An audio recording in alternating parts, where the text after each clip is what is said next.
Today I'm going to teach you how to stop feeling unworthy and how to start loving yourself. Every time you don't say how you really feel, every time you don't ask for what you really want, every time you feel like you need to cry and you hold back, and every time you don't do the thing you said you were going to do, you're doing what's called self-abandoning. And the truth is that this is a toxic behavior and you're hurting yourself. And the vast majority of us do this. And we do it because we're scared.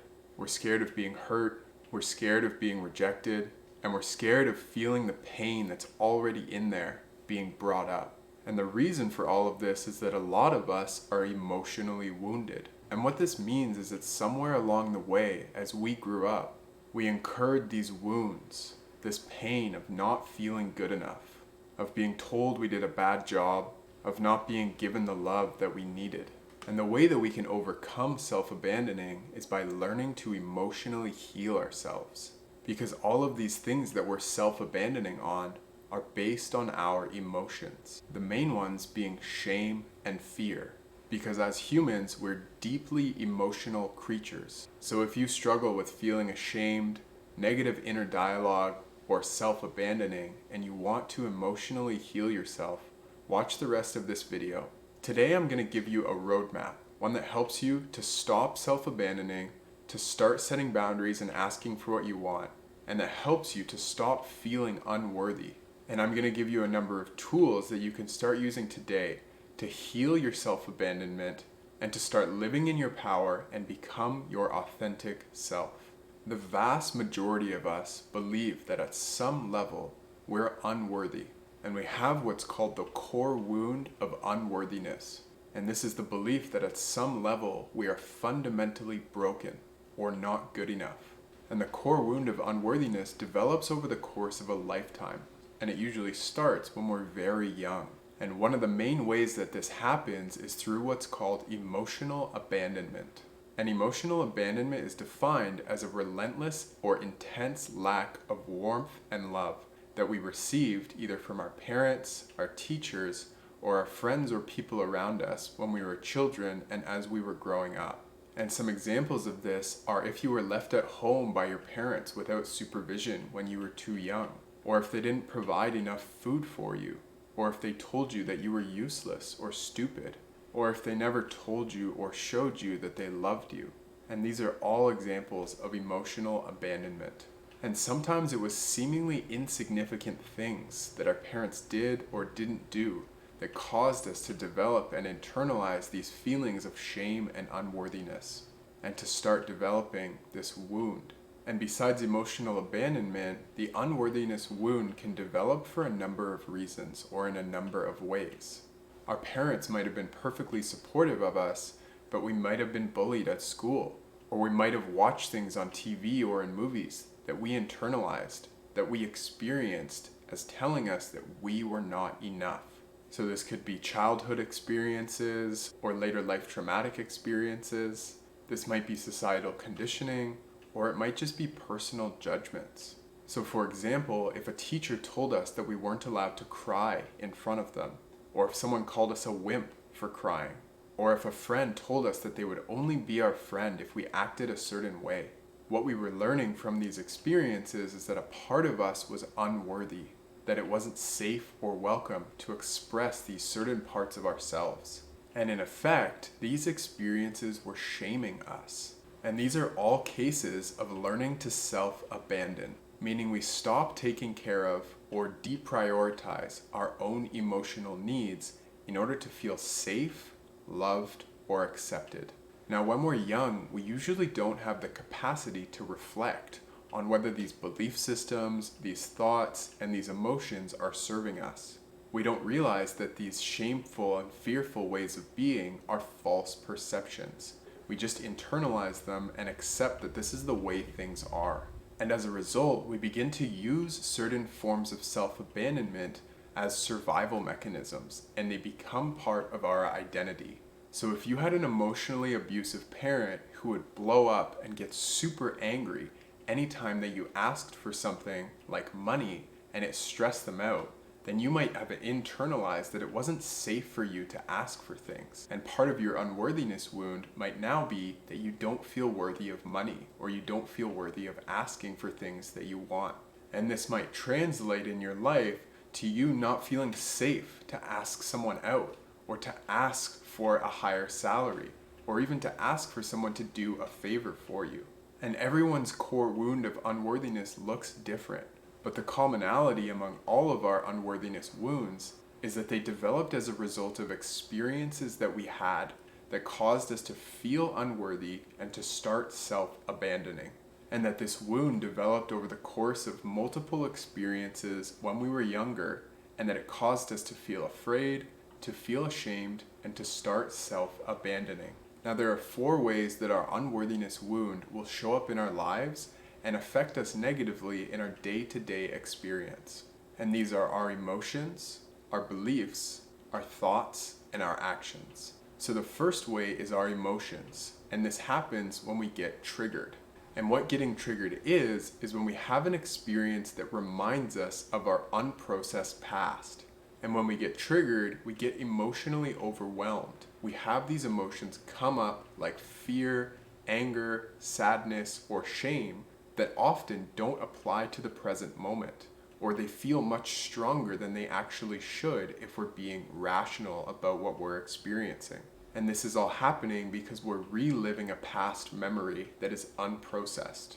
So if we had an emotionally abusive parent or teacher who made us feel extremely anxious, we might get triggered anytime we have an authority figure in front of us who raises their voice. And that's because we haven't processed those earlier memories of feeling triggered, of feeling emotionally overwhelmed.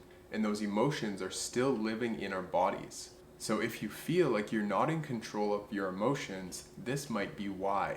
And to summarize, we get triggered when we have unhealed past experiences and we project the emotions from those experiences onto present moment experiences. Now, the second way that self-abandonment shows up is in our beliefs. And we call these limiting beliefs because they limit us from being our true selves and from acting in ways that serve our highest good. So if you grew up in a household where expressing anger or sadness wasn't welcome, you might actually have a belief that those emotions are not acceptable. And as a result, you might even feel ashamed whenever you feel these emotions within you. And so you just try to repress them anytime you start to feel them. And you might even judge or shame other people when they express these emotions. And you might even do it without realizing it. So this is how unworthiness and self-abandonment show up in our beliefs. The third way that self-abandonment shows up in our lives is in our self-talk. So the vast majority of us have an internal dialogue. So this is the internal narrative or voice in our head that comments and reflects on our day-to-day experiences and helps us to make decisions. And one way that we tend to self-abandon is to have a negative inner critic.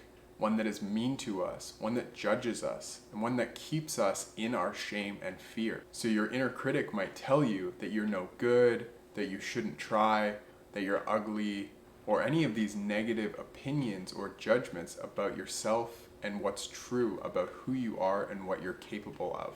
And so the inner critic, these negative thoughts, is actually an internalization of these past experiences where we were shamed or where we internalized shame. And this isn't any shame. The inner critic is ruled by toxic shame. And the difference between shame and toxic shame is that shame becomes toxic when we internalize it, when we make it a part of our identity. And we don't say, I did a bad thing or I experienced a bad thing, but I am a bad thing. That's toxic shame. And the inner critic is actually a defense mechanism. It wants to protect us from re-experiencing these past experiences, these past emotions. And so the inner critic is actually trying to protect you from having these experiences again, from experiencing shame in your outer world by shaming you in your inner world. So we've just covered 3 ways that our unworthiness wound shows up in our lives and impacts us negatively. And that's through our emotions, through our beliefs, and through our thoughts or our inner dialogue. And ultimately, all of these 3 ways translate to the 4th way, which is our actions. If we're ruled by our emotions, we won't be in control of all of our actions. If we're ruled by our limiting beliefs, we'll act in accordance with the limits that those beliefs contain. And if we have a harsh inner critic telling us that we're not good enough, we're going to act like we're not good enough. Now, I'm going to share some examples here of self-abandonment that are very common. And what I would invite is that you actually pause this video and get a piece of paper and write down the ones that apply to you, the ones that you notice that you do.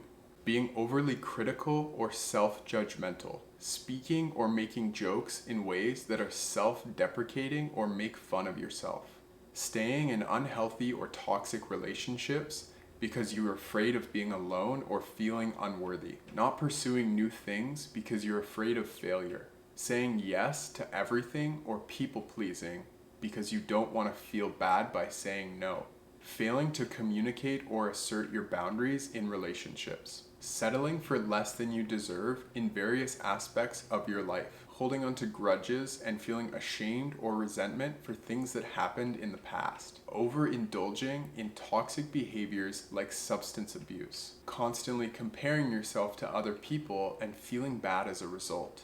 So if you notice that you do one or more of these things on a consistent basis, then it's okay, but you have work to do. And if you do a lot of these things, that's okay, because they all stem from the wound of unworthiness. And I'm going to teach you how to start healing this wound. So like I've mentioned, your unworthiness wound probably took a long time to form. It probably happened over many experiences when you were growing up and throughout your life. And I'm not going to give you a pill to heal your unworthiness wound and stop abandoning, because there isn't one. But what I am going to do is give you a set of tools that you can start using today to start healing your unworthiness wound and start becoming your authentic self. So this is a set of 7 tools that I've used for myself and that I share with a lot of my clients to help them to start healing their unworthiness wound and to permanently stop self-abandoning. So number 1 is cultivating self-awareness. In order to be successful in stopping self-abandoning, you have to get to know yourself. You have to be able to reflect on and notice when you self-abandon and feel unworthy in order to start healing and making changes. Number 2 is learning to feel safe. This is an essential self-care practice for doing any of this work of healing your unworthiness wound.